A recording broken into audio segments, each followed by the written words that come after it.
And today I'm going to talk to you about got to find a way. And and I start evaluating and looking and getting silent while everybody's watching the presidential debate last night. I was debating with myself. Am I making the right choices in my life? Am I doing the things I need to be doing at this point in my life? Am I on course to finishing strong? Am I doing what I need to do to build a legacy for my children and my children's children? Am I integrating time with my family and this expanded vision that I have of myself and the things that I feel that I can do? I was doing some evaluation. I know the debate was very important to a lot of folks. I've already voted for who I'm going to vote for, and hopefully you have voted. But I was taking time for me. And you know what I realized? I started looking at it, and I've been giving my power away.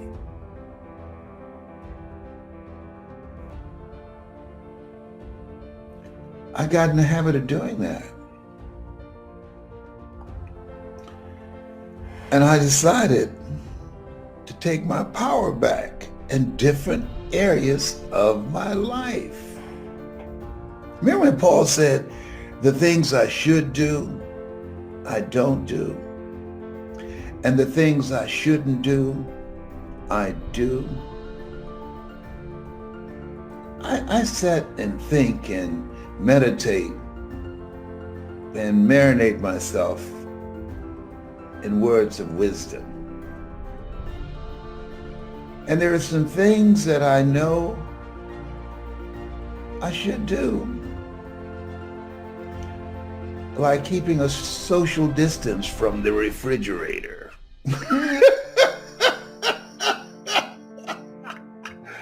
I go to the refrigerator in the middle of the night and I can hear Tyrone said, "Did I just hear the refrigerator open, Mr. Brown?" Tyrone, you're supposed to be asleep. For those of you that don't know Tyrone is a squirrel. And we're bilingual. He understands me and I understand him. I'm just looking. I'm not doing anything serious. I might just drink a part of a smoothie that I fixed and had some left over. I'm not eating anything. Okay. That looks like a fat boy move to me. There you go. There you go. Come on, man. Anyhow, I started thinking. I've got in the habit of giving my power away to a lot of things. And when you give your power away to a lot of things, and power shows up in terms of energy, when you find yourself giving energy to other people's problems, and then when you need some, and you're going to need some, you feel so exhausted you don't have anything for yourself. I want you to like this page and share it. Like it and share it, because this is a download. And so I quote Ian Levinson a lot. She said, "Give to yourself until your cup runneth over. And then give to others from the overflow." Give to yourself until your cup runneth over. And then give to others from your overflow.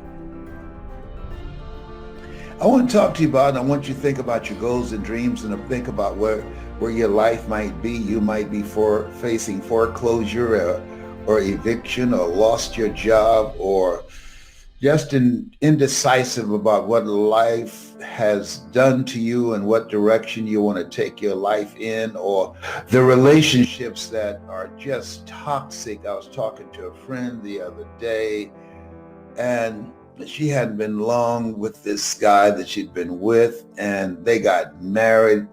And I'm sure she saw some signs that this is not a good thing. And they had a dispute. And one of the things I said, don't marry anybody, until you've had an ugly argument, so you can find out who they really are. Because anybody can be a pretender. And he showed himself. As my Baba said, he showed his behind. And fortunately, he wanted to get violent. And thank God she's the kind of woman that say, hey, you ain't got to do this a second time. First time, shame on you. Second time, shame on me. Okay? Maya Angelou said, if it walk like a duck, look like a duck, and quack like a duck, it's a duck. She said, you know what? It's not going to work. You got to go, oh, baby, I'm so sorry. I just lost it. I understand. This is not going to work. Got to go. There's things that we give our power to that can weaken us. If you have a goal, a dream, something you're working on, your business, your professional life, and stuff is going on in your personal life, it can be very distracting. People who have drama going on in their personal life, people who sit up and look at television and waiting for someone to snore, waiting for them to start snoring before they can go and ease in bed. You know too much about that. I want you to like this page and share it, okay? I want you to share. We'll keep it real, as the millennials say. I'm keeping it real. Can you feel it, brother? Up in here.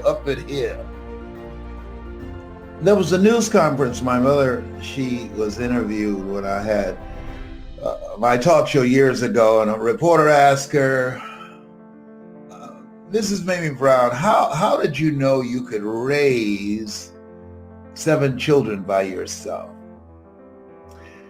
You never had any children. And she said, I just believed that the Lord would make a way somehow.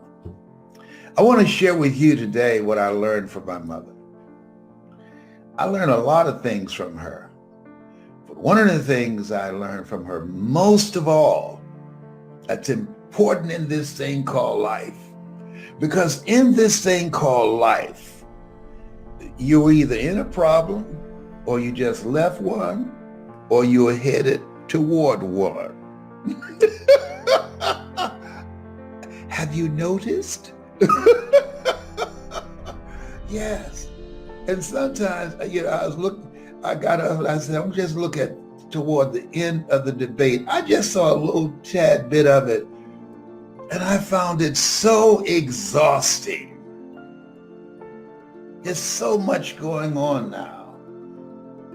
It's just tiring. You just want it to be over.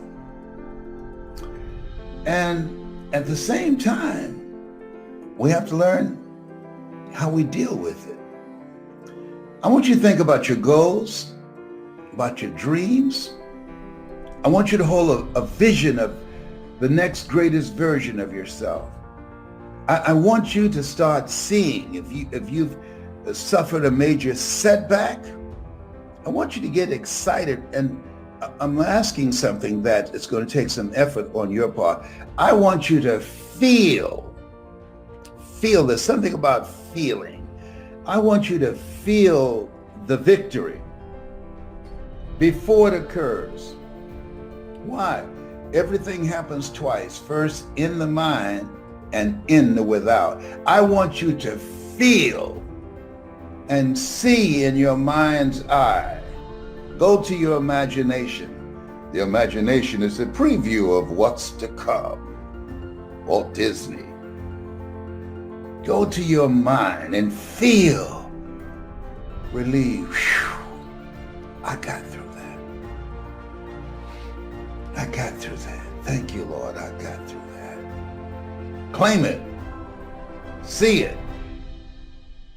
And then start working on it. I want to talk to you about this place where we are. Sunday is Easter. And this time of the year, it's about new beginnings. Remember, it seemed like it was just yesterday when it was January the 1st and we made resolutions, and studies indicate that only 8 out of 100 people kept their resolutions and made the goals and dreams they set for themselves become a reality. But they're 92% that they did not do that. They forgot it as fast as they claimed it. But for those of you that are serious, my message is not for everybody. My message is for that 8%. Those are the people that are serious. He that has shall get, and he that hath not, even that he has shall be taken away. I want to talk to people who are ambitious. I want to talk to people to listen to me that are not willing to settle for life as it is. I want to talk to people who want to live life. It's one thing to survive, but what it takes to live, that requires a different set of skills. So one thing that I'm encouraging you to do, that I'm doing, is I'm taking time to work on me and to get to know more about me. Because if you don't know who you really are, as opposed to the kind of person you were before the world got its hands on you, if you don't know that and you've bought into the culture that is designed to destroy your sense of self, when you don't have a sense of self, when you don't have a strong identity, that takes away your purpose and the meaning of your life. And that puts you on a path of self-destructive behavior. That's why you see so many young people and you look at it and say, you know what? Aliens do exist and they don't know how to pull their pants up. So as you look at yourself, take the time and ask yourself, as you are living this life that you're living, is this me? Is this working for me? You ever been in a relationship where the relationship was working for the other person, but it wasn't working for you? You were in a relationship with somebody that's always there when they need you, but when you need them, they can't be found. It's a time for self-awareness. It's a time to elevate your relationships and your knowledge and your skills and the value that you bring. New beginnings. We always have a choice. Every day represents something that we can claim and say, I'm going to make the rest of my life the best of my life. Hey, it is true that we have at any moment in our lives, we can change directions. I was upset about something, and my business partner, he said to me, don't get angry, just be decisive. Don't get angry. Somebody betrayed my trust, somebody that I loved and believed in and had their back, and I thought they had mine, and it did not happen that way. Has that ever happened to you? And so I had to rethink the relationships that I have, and I had to ask the question, who can I count on and who should I count out? Because at the end of the day, this thing called life is like an elevator. The higher you go up, you have to stop and let some people off. Who is it in your life, as you just think about it right now, that you need to open the door for and stand there until you get off? So that they don't cramp your style, so that they don't toxify and pollute your mind with their toxic behavior. Yeah, we have to promise ourselves to hold ourselves to a higher standard. We pray as if everything depends upon God, but work as if everything depends upon us. Those are the words of Mary McLeod Bethune. You have something special, a time for new beginnings, to do inventory of yourself, to get access to the unlimited potential that's waiting for you to tap into it. As Dr. Miles Monroe would say, to rob the cemetery of your dreams, of your gifts, of your leadership, of your books, of your music.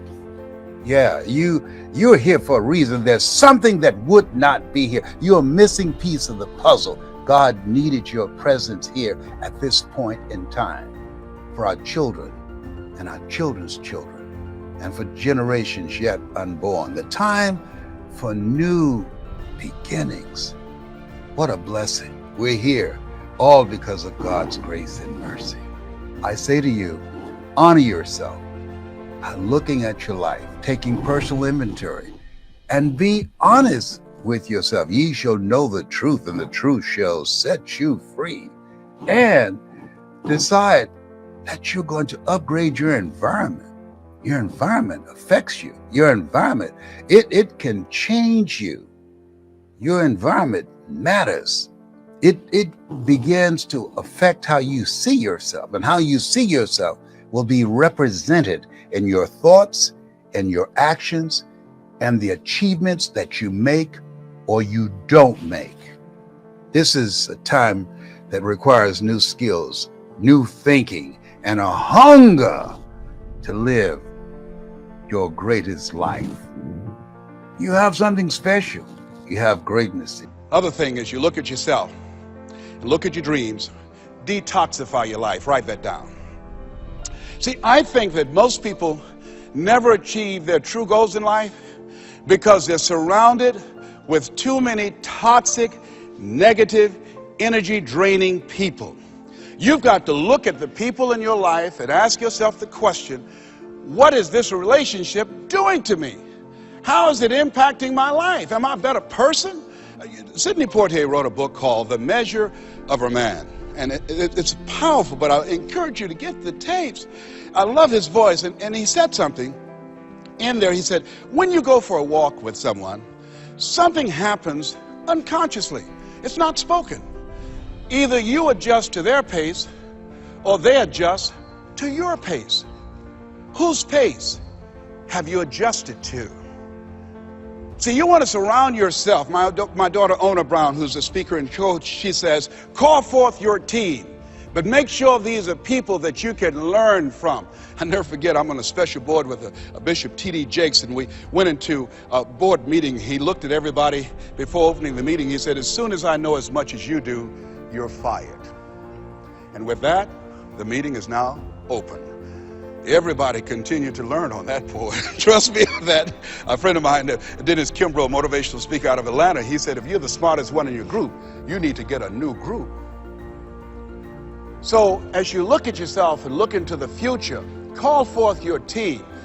George Fraser says your network determines your net worth. Who do you allow to be in your ear? What kind of relationships are you developing? Are they an asset to you or they are a liability?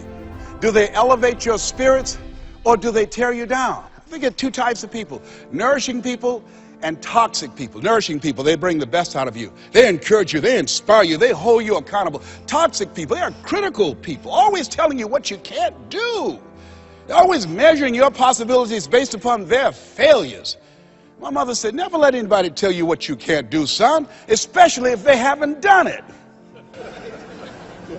They don't know what's possible for you.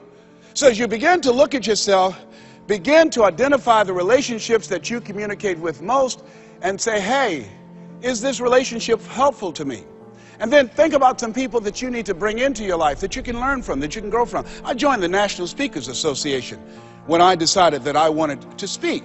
I wanted to be around the people that were doing what I wanted to do. I'll never forget when I saw Dr. Norman Vincent Peale. He said, you have something special. You have greatness within you. And you can do more than you can ever begin to imagine. And here I am. And the audience said, oh my goodness. I'd read The Power of Positive Thinking 17 times. My hero. And I saw him backstage and I said, Dr. Peale, hi, my name is Les Brown. I've listened to your tapes and I've read your books. They gave them to us in special education, sir. And one day I would love to be on stage with you. And he looked at me and said, "It's possible, young man. It's possible." But this man, when he spoke, he gave me goose pimples. Deep baritone voice, spoke from his diaphragm. You have something special. You have greatness within you. He override the inner conversations in my mind. I'll never forget a gentleman, what a brilliant man, a Harvard graduate, Dr. Carter G. Woodson. He said, if you can determine what a man shall think, you never have to concern yourself with what he will do. If you can make a man feel inferior, you never have to compel him to seek an inferior status, for he will seek it himself.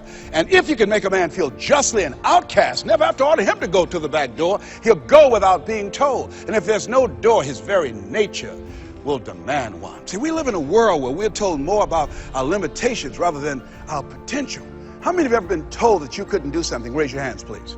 You know, MIT did a study that if I say to you, you can't do that, that 16 people have to come along and say, you can do that, you can do that, you can do that, to neutralize that. And the 17th statement that you hear, you can do it, will be the one that will finally stick. So you have to watch who's speaking into you. You've got to begin to monitor your mind. And you've got to begin to literally be proactive in programming yourself to success. Be ye not conformed to this world. Be ye transformed by the renewing of your mind. You've got to take responsibility to make that happen. And as you begin to do that, you'll begin to see some incredible changes in your life. I understand now when Earl Nightingale said, all of us are self-made, but only the successful will admit it. As you begin to look at your dreams and look at your goals, write this down. Make know you're a vitamin. I want you to listen to me very closely. I have a message for you. Releasing the past and embracing the newness of life. The newness of life. And when you do that, you are willing to make a radical change on how you show up.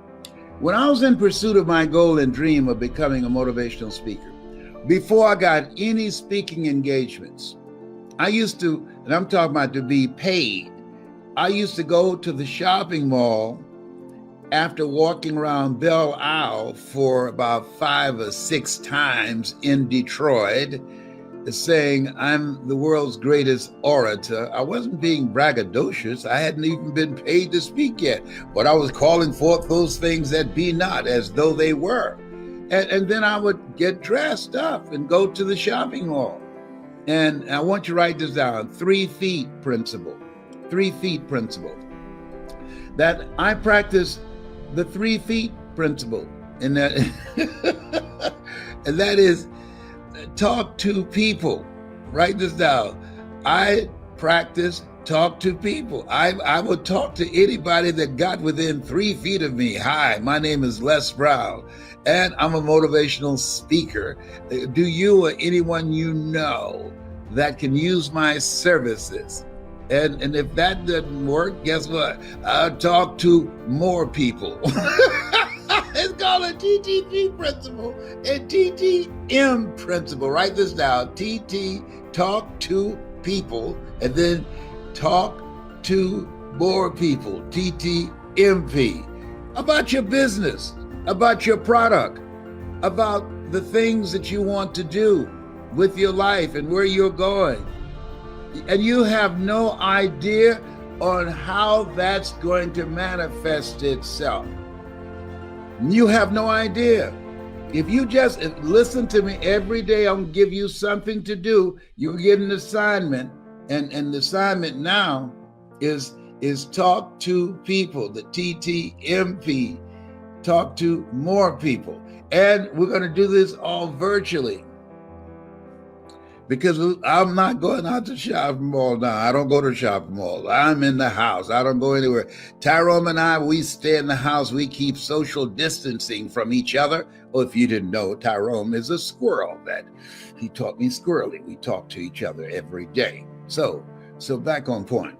And so therefore, you want to find ways to communicate and reach people and talk to a minimum of 7 people every day about your goal, about your dream, and ask, do you or someone you know that will be helpful to me Case in point, I was catching a plane from Detroit. I was living at the Riverfront Apartments to Chicago, and maybe about 5 people on the plane. I sat by a guy named Lafayette Jones. I don't know what happened to Lafayette Jones. Somebody out there know Lafayette Jones. And we both were born on February the 17th. It's our birthday. I said, you born February 17th? He said, yes. I said, so was Michael Jordan and Jim Brown. He said, is that right? He said, what do you do? I said, I'm glad you asked. I'm a motivational speaker. I'm going to become known and famous for that. Can you or someone you know use my services?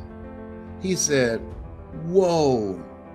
He said, man, I work for Robert Johnson Products, and our speaker canceled.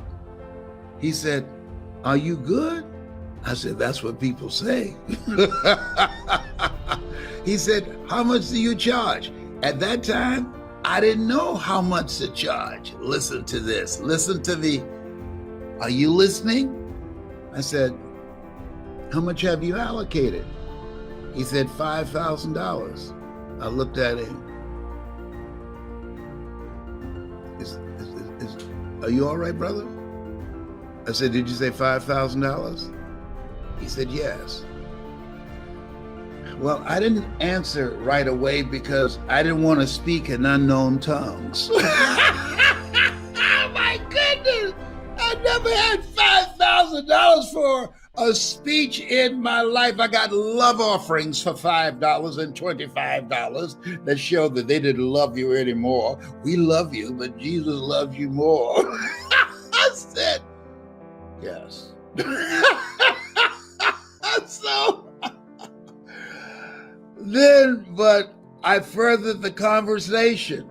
I said, Lafayette, I'm going to be on the Robert Schuller show. He said, is that right? Yes, millennials, this used to be a nationally televised ministry. He said, when? I said, I don't know exactly. Do you know Robert Schuller or know someone who knows Robert Schuller? He said, yes, my boss does. He gave him $1 million for his ministry. I said, are you kidding? Now, mind you, I've been saying this and asking this question for 2 years. Did anybody that got within 3 feet of me, I would say I'm a speaker? Do you or someone you know can use my services? And I'm going to be on the Robert Schuller show.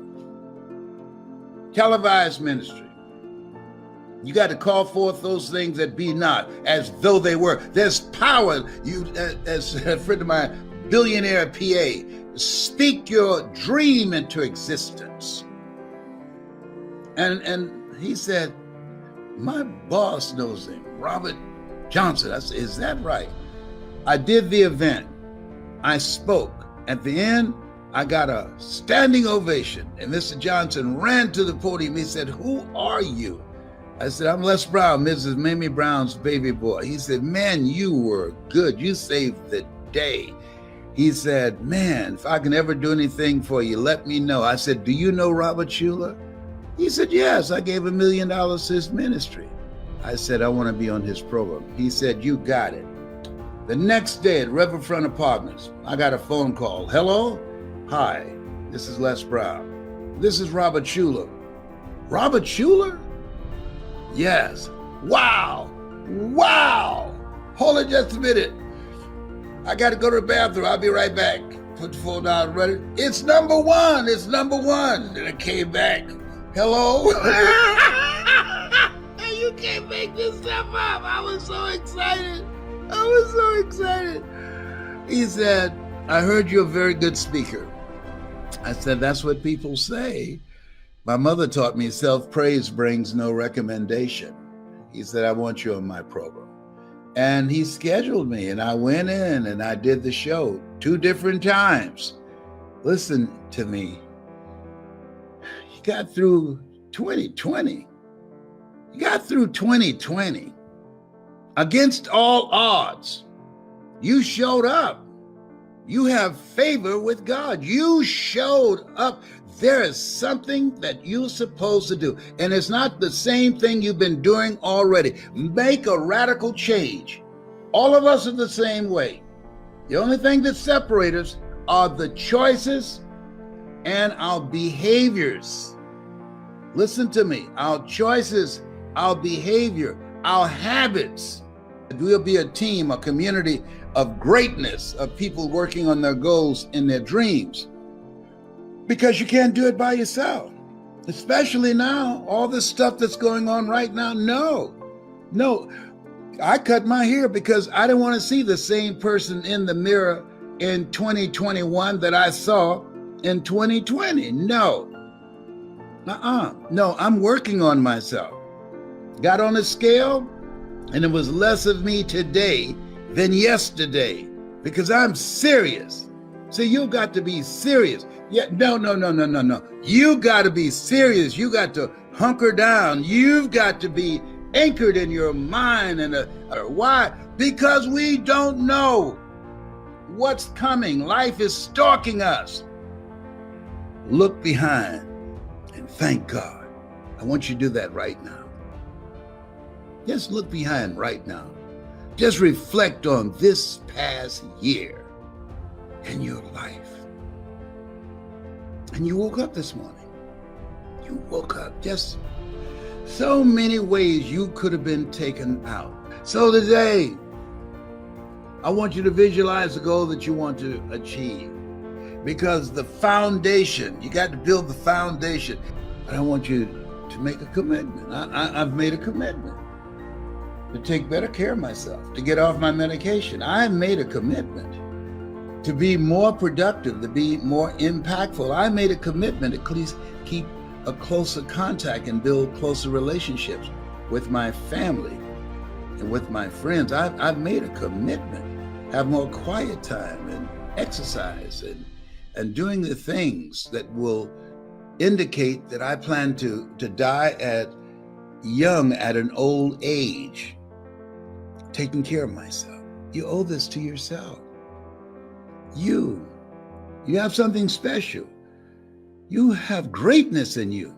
And in order to get that greatness out, only 1% of people achieve greatness. Only to do that and have the kind of impact you want to make in the world, got to be hungry. Got to be hungry. And for those of you that want to speak, I got something for you too. Got some videos. I want you to go to hungrytospeak.com. hungrytospeak.com. And I'm giving both of these away. Yes, why? God's been so good to me. I'm here because of his grace and mercy, and I'm thankful for you, for your listening to me, for your honoring me with your presence, with your listening to the products that I produce, and you're making the dramatic changes in your life as somebody spoke to me, and I became a different kind of person. I want to be to you what Mike Williams has been to me. I want to be to you what Mr. Leroy Washington has been to me. I want to be to you what my mother has been to me. And some of you call me Pops. They say they call me Pops now. I'd be you the oldest one in the group, but my spiritual sons and daughters. Now, when you practice, listen to me, listen. When you make a commitment, if you're serious about your goals and dreams, because I've been reviewing this, when you make a commitment to do what you can, where you are with what you have, and never be satisfied, and be singly focused, focus on something you want to do that's important to you, not to anybody else, that's important to you. And every day you take action steps at the beginning of the year. Why? Because it's easy to become a victim of weapons of mass distractions. To be distracted, you miss some steps. So I'm giving you something simple and practical to do. Just talk to 7 people about your dream. That's all I'm asking you to do. 7 people for 7 days. 7 days. And for 7 days, Don't speak anything negative about yourself, about anybody. In the beginning was the Word. Death and life is in the tongue. Listen, the book of life says, death and life is in the tongue. Why? Because we speak more death. Speak life, speak positive words. When you find yourself and you slip and you say something negative, say, cancel that. Cancel that. Yes. And don't speak anything negative about anybody else. No, don't do that. 7-day mental diet. When you find yourself, we can't control the thoughts that come in our minds, but we can control the thoughts that we dwell on. Listen to me. This is how I got here. So when you find yourself thinking negative thoughts because of the weapons of mass distractions, let's say cancel that. See, we can't control the thoughts that come in our minds, but we can control the thoughts that we dwell on. Stop knocking on an open door. You have the power. You, your voice, you, your experiences, you, your knowledge, you, the things that you have gone through. Some things happen to you and some things happen for you. You're a gold mine. Coming out of this place where we are will be millionaires, billionaires, and witnesses. And those of you that listen to me, you're going to be a millionaire or a billionaire, but you won't be a witness. You won't just be standing around saying, I wonder what happened. No. Watch as well as pray. I like what Mary McLeod Bethune says. She said, pray as if everything depends upon God, but work as if everything depends upon you. If you're ready to, just if you believe that there's more in you, if you knew how to get it out, you'd have gotten it out. Come on, let's be real. Why'd you hire Mike Williams? Because I'd gone as far as I could go with the thinking and the approach that I had used. That's why I said the thinking that has brought me this far has created some problems that this thinking can't solve. And most people won't give it up. They won't say, you know what? I don't know everything. Well, the majority of people think they know everything, that everything they know right now is all that they will know. The majority of people buy a book and don't read past the first chapter. Let me tell you something. February 17th, I still read. I'm still learning. I'm still growing. I got children, I got grandchildren, and I have 5 great-grandsons, one called King 7. Hell yeah, Valentino, he was born February the 7th, just a couple of days ago. He's a bad little dude. He's coming for you. Oh, yes, he smiles at his daddy, Patrick. He's coming for you. He just looks so lovingly at his daddy. I can't wait to hold him. I can't hold him now. I can just look at him on Zoom. This is not right. This is just too much. I can't hold my great grandson because I don't want to put his life in danger, or his mother's, my granddaughter, or my son. This is different. This is so different. That's why we need to have things for our mind, have strategies for our mind. I'm encouraging you to go online and Google Les Brown speaking in the Georgia Dome and watch that speech on a regular basis. And Les Brown speaking It's Possible, and Les Brown and Miles Monroe. Watch those and listen to those on a regular basis and getting unstuck. Stuff power for your mind. And for those of you that want to use the computer to bring your personality out, because you have the opportunity now.